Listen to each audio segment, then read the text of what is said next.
This is eBike Bert coming.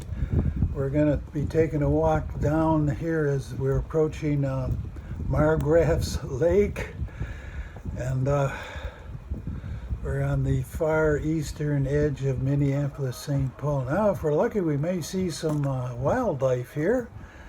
It's known to be around.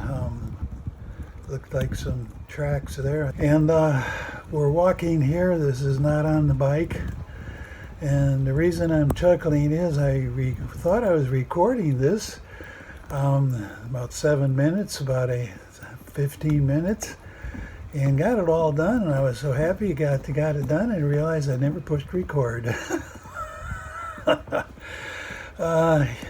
Humanity, yeah. I had one place I worked, they used to tell us to err is human, to forgive is not company policy. Anyway, so I'm enjoying it again. So this is the Margraff's, and it is an S, Margraff's Lake, far eastern side of the Minneapolis Twin City area. It is a paved trail all the way around the lake. I don't know what that was. I think it's probably clearing off the lens. And it's a lot bigger than it looks here, a lot bigger. Now, it is paved all the way around, and as we look at the trail, we wonder, is it safe to ride that? Right, we're looking here, marginal, but it is patchy snow, so it could be risky. Personally, being chronologically super senior, I'm not taking a chance on it. A point of interest here, though, on my 26-inch fat tire, well-treaded e-bike. Fat tire is not a recent development for snow. Fat tire goes back several years, probably 15 years. When I was e-biking and single tracking, e-bikes came out in the winter. It was originally known as a snow tire for the single tracks. Because the other tires were too narrow and would sink into the snow, or the 4-inch fat tire would go over the snow quite well.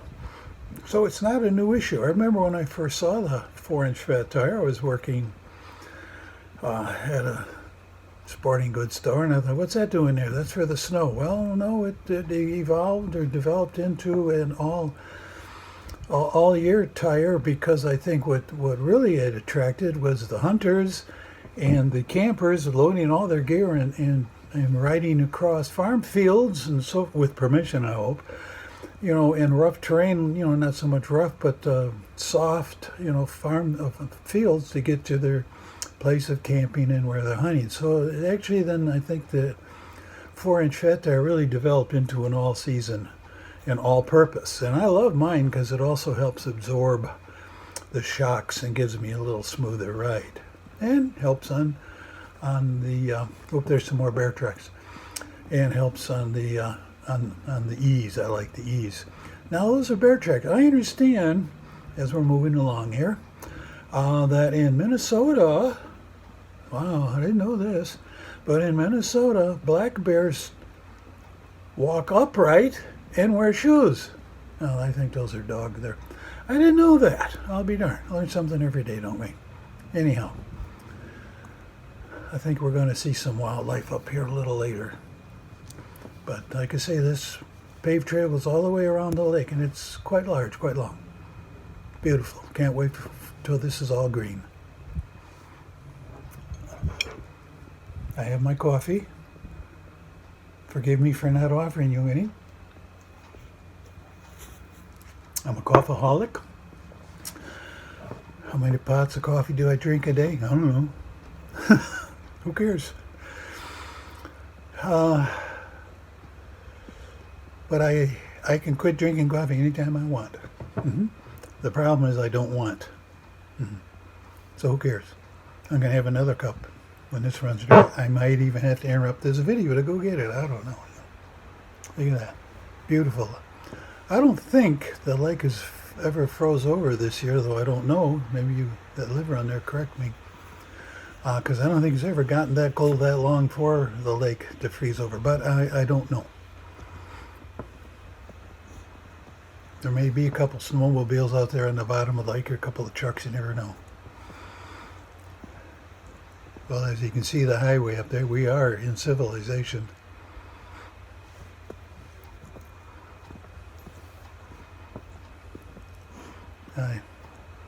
I do believe those are dog tracks. Some of you hunters and trackers correct me here. There's some rabbit trails. Those I do recognize. I've hunted enough rabbit over the years, and that's you do in the snow, to recognize that. They were cottontails. If you're not sure what a cottontail rabbit is, when you see one and it runs away from you, you'll understand why it's called a cottontail. It becomes quite obvious. And they're fast. And they can zigzag and never slow down. And it's beautiful, beautiful.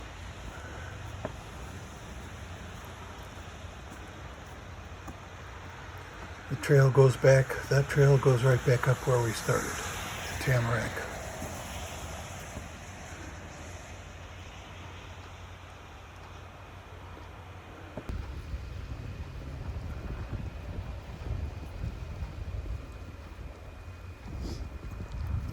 Speaking of rabbits, my buddy and I lived in San Joaquin Valley, California. Here we're going to go back north. And we were in the San Joaquin Valley, which is nothing but desert of mile after mile of more, mile after mile of more, mile after mile. And we were in, as I mentioned, the San Joaquin Valley, which is inward from Oakland. Desert, desert, desert, desert. And my buddy had an old Volkswagen. It was new then, a Volkswagen. This is the late 60s. And we got behind a jackrabbit. And those things are as big as an average sized dog. And long ears. We don't think we have any jacks back here. My dad used to hunt them in Kansas. And he said when a jackrabbit is running, he's got the throttle, full throttle of, when his ears are laying back, he's as fast as he can go. Well, we were behind that jack with this Volkswagen.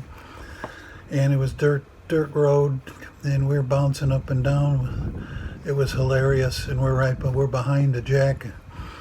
And I told Jimmy, push him, push him, push him. So he's downshifting, and we're gaining on that jack, because my dad told me a jackrabbit at full speed can turn 90 degrees and never slow down.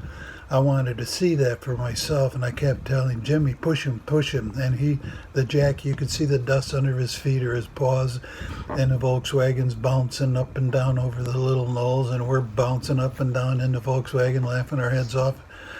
And Jimmy got up right behind him, I mean within a few feet. And that jack's ears were laying back, and all of a sudden he turned left 90 degrees. On a dime. He never went in a big arc. It just boom, 90 degrees and never slowed down. I think he's still running. And Jimmy and I just laughed our heads off. And Dad was right. That jack at full speed turned 90 degrees and never missed a beat and never went into a big arc. Just 90 degrees. So I see why that was a defense. So the coyote could outrun him, but he can't outturn him. I don't know how much fast. We were probably doing 40 mile an hour or somewhere in there. I can still see that image. Oh, there we have some more bear tracks in front of us. And I see I left the recording on this time. And that water looks gold. Can't wait till this is green. There we go, some wildlife down there, a couple of geese. Obviously well insulated. I can't imagine how cold that water is. It's fun to, when more people are on the trail, and everybody's got the right to be there. Walkers, hikers, bicyclers, e-bikes, which are classified as bicycles. And it's just common sense to be polite. When I'm coming up on someone that's walking or riding slower than I am, I will ring my bell and call out, on your left, on your left. And usually they will turn a little bit and wave at me. In other words, we see you, and I'll go by and I'll say thank you, and they'll say thank you. There's some ducks down there feeding. Or even like the bench, we've stopped a couple times to talk to people on the bench and so forth. It's fun to meet people and talk, and everyone's courtesy. Well, not everyone. I've run into a few trolls, I'll tell you that too, but I ignore them. Okay, coming up to something up there in that tree ahead of us. I've seen many, many, many of those.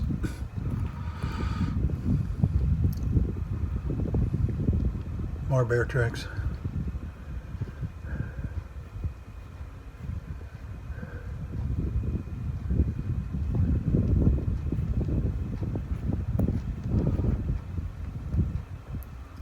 That's a squirrel nest up there in the top of that tree. Let's take a look.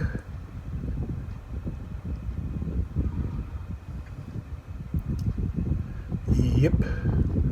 Squirrel nest. Very definitely. Very definitely. Very smart animal, very cagey. Very cagey. And very smart. Okay, I think we're going to sign off here before I run out of trail, and as always, see you on the trail.